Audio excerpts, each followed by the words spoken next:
Magandang araw sa inyo mga kalapatid. Kuya Toy Beach para magbigay ng update dito sa kaganapan dito. Nandito na tayo ngayon sa Pilipinas mga kalapatid.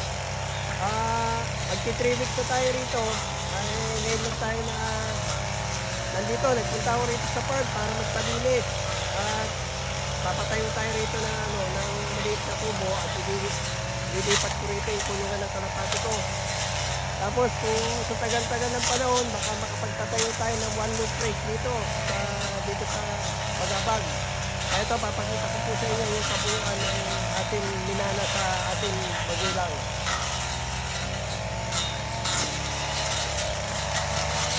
Yan. Ito, area natin lahat to mga kalapatid. Yan. Hanggang doon sa baba.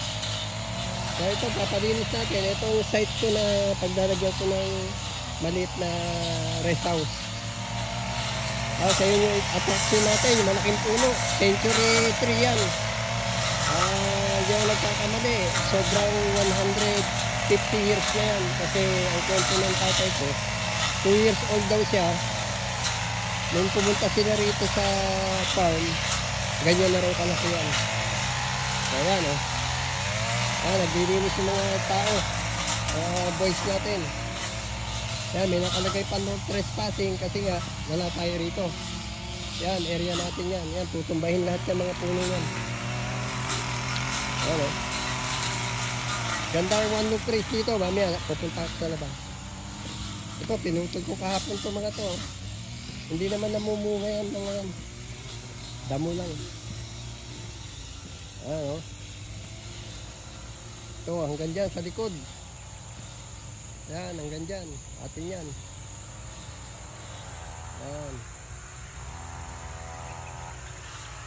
Tapos may pispan tayo dyan sa likod. May pispan din tayo rito sa side. Dito siguro magandang one loop race dito. Paggawa tayo ng maliit na mini one loop race lang. Para na sa mga gustong sumali na malapit dito sa amin. Kung sakali hindi pa natin matiyak kasi marami pa tayong i-develop dito. Napakadumi. Doon tayo sa kalsada. Ayan sa mga tao rito sa probinsya, maaga pa lang.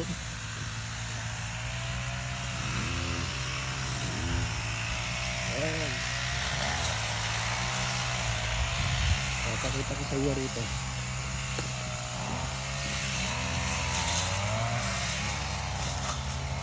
Ito talaga yung space na ito, iniwan ko para sa akin yan Hanggang doon yan, sa dulo ng kalsada.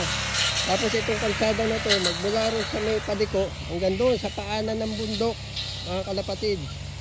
Private road to, pag-aari po ng Coloma. Yan, dati, ang farm natin, lahat yan. Magmula dyan hanggang doon. Ayan, papuputol ko na ito mga ito. Indian tree daw yan, nakababaan dahil sabi ng matatanda, malas daw po ang ganyan. Ito, ayan. Ayan ang area natin. Pinalilinis ko yan.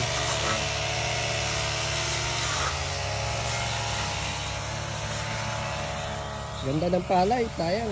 Yung mga farm na to. Kung hindi lang na-share yung mga magkakapatid. Yung tatay ko sa amin pa sana to. Hindi sila tatanggal ko na to sa mga bakod kasi problema na rin yan pag lumaki.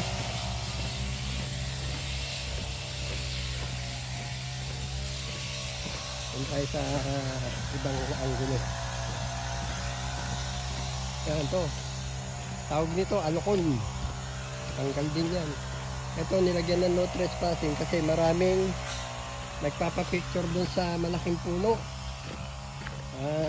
Tinawag nilang centennial tree. Dito sa amin, ang tawag dyan sa kahoy na yan, dalipawin. Hindi ko lang alam kung anong tawag ng ibang bayan, ibang Ito may akasya yan, pero alisin na yan. Kasi ito magbabakod tayo rito. Diretso yan hanggang doon. Magbibigay tayo ng konting right of way pero hindi masusunod yung talagang sukat kung ano yung gusto ko. Kunyari hanggang dito tayo, hanggang dito.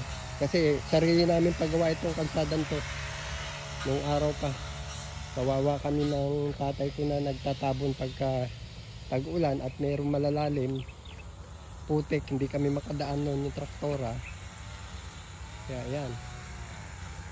Dito kukuha ko mamaya ng lupa rito. Pinagtatambakan ng ano to, dayami. Ganda ng palay oh.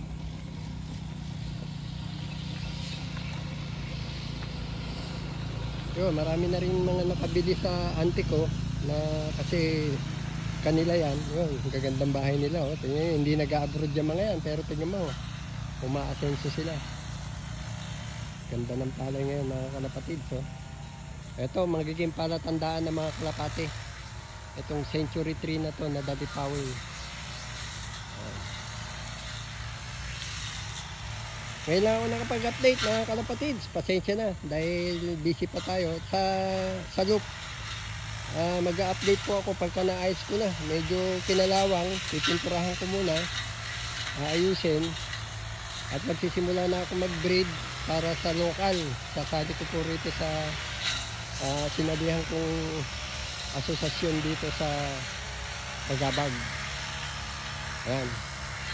At yung mga Japan bird naman natin, mga kalapatid, kinukondisyon ko pa kasi yung mga first batch, second batch, third batch, saka fourth batch, medyo bata pa sila. Gusto ko paggulangin para maganda magiging anak ko na. Yan o, yung palatandaan, yung bundok. Tingyan Mountain, ang tawag dyan. Yung isang log na yun, patutumba ko na rin yun. Kailangan ko ng coco lumber pang forma dun sa gagawin nating kubo. Yan, lawak. Boundary line dun sa likod. Hindi ko na kailangan yan. Ito lang harap ang gusto kong i-develop. Dito, meron tayong plano rito sa kanto na yon. Sana matupad. Hindi ko muna sasabihin kasi mahirap na. So yun, sasakyan ni Kuya Toybit. Ito naman yung ating minamahal na puno. Siya na lang natitira. Dati marami dyan. May sampalok, may mangga, may malalaking akasya, may nara. Nagsitumbahan na nung tagal ng panahon. Almost 40 years. Kasi pupunta ako rito, grade school pa lang ako, nagpupunta na ako rito.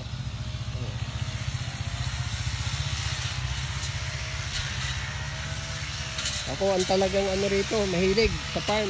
Yung mga kapatid ko walang hilig. Pagka araw na ng bakasyon, malayo pa, nakaimpake na ako. Yung savings ko sa may iwan na baon, ayun, inaambag ko kay mami pang gasolina para makauwi na sa probinsya.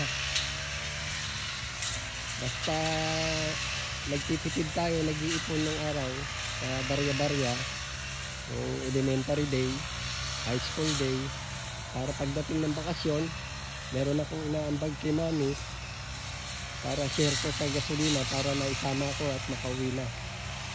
Ayan. Ayan ang ni Kuya Toybit. Kaya mga bata, ganyan ang gawin nyo, mahalin nyo yung magulang nyo. Para yan, pag nawala sila, at least miski pa paano, may naiwan. Miski maliit lang, basta ma-develop, mapaganda, okay na rin. Ayan, hanggang dyan sa likod. May pispan tayo dyan. Isa rito, tsaka isa ron. 2 butas. Bali 3 sana yan. Tsaka ako napapaayos pagka unahin ko muna yung natitirahan dito para hindi pauwi-uwi.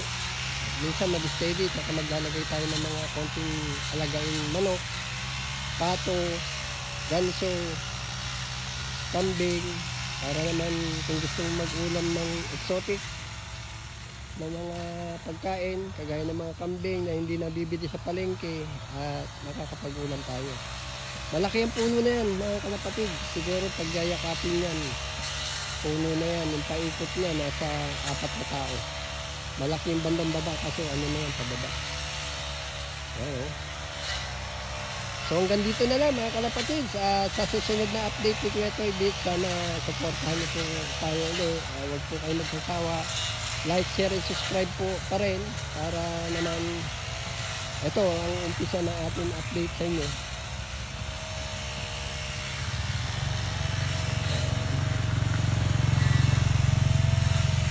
So hanggang dito na lang mga kalapatids. Like, share, and subscribe. Salamat po. Maraming salamat. Arigato po. Salamat. Bye.